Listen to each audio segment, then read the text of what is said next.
આજે જ્યારે સ્કૂલનું ઓપનિંગ થયું છે 13 તારીખે, એટલે અમે સઘન ચેકિંગ હાથ ધરવા અમે સાહેબની રાહબરી હેઠળ ચેકિંગ હાથ ધર્યું છે.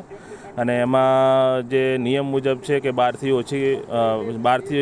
વર્ષથી વર્ષના ઓછા બાળકો હોય તો એને બમણી કેપેસિટીમાં બેસાડી શકાય. એનાથી વધારે હોય તો એના ઉપર અમે બ્રીચ ઓફ પરમિટ, અલગ અલગ ડોક્યુમેન્ટ, વીમો, પીયુસી એની કાર્યવાહી હાથ ધરીએ છીએ.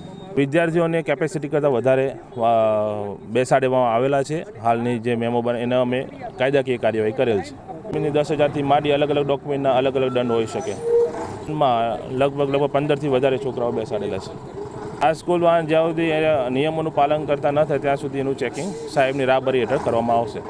આપણે એવું છે કે આપણે સરકારને, સાહેબશ્રીને, આરટીઓના રજૂઆતે કરેલી અને વારવાર રજૂઆત કરી છતાં અમે કહી એવા માગીએ છીએ કે અમને થોડોક ટાઈમની બાંધછોડ આપે અને થોડોક ટાઈમમાં અમને રેગ્યુલાઇઝ અમારે ટેક્સી પાર્સિંગ બધીને ઓલરેડી કરવી છે, પણ અત્યારે એકારે બધા ટેક્સી પાર્સિંગ કરવા જઈએ તો અહીંયા સાહેબમાં થોડોક બહુ પ્રોબ્લેમ થાય છે. એના માટે અમુક ટાઈમ આપે. બાકી ઓલરેડી અમારી પાસે બધા વીમો છે, પીયુસી, કાગળિયા, લાયસન્સ એ બધું છે જ.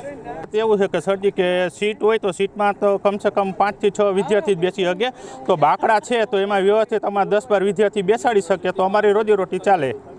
સ્પીડમાં 20ની સ્પીડમાં છે તો ઓલરેડી 20ની સ્પીડમાં તો કોઈ પણ વાહન હોય તો ન ચાલે, તો 40ની સ્પીડ કરી આપે સરજી અને થોડોક ટાઈમ અમને આપે મંજૂરી. અમે સાથ સહકાર આપવા બધા ઓલરેડી તૈયાર જ છે.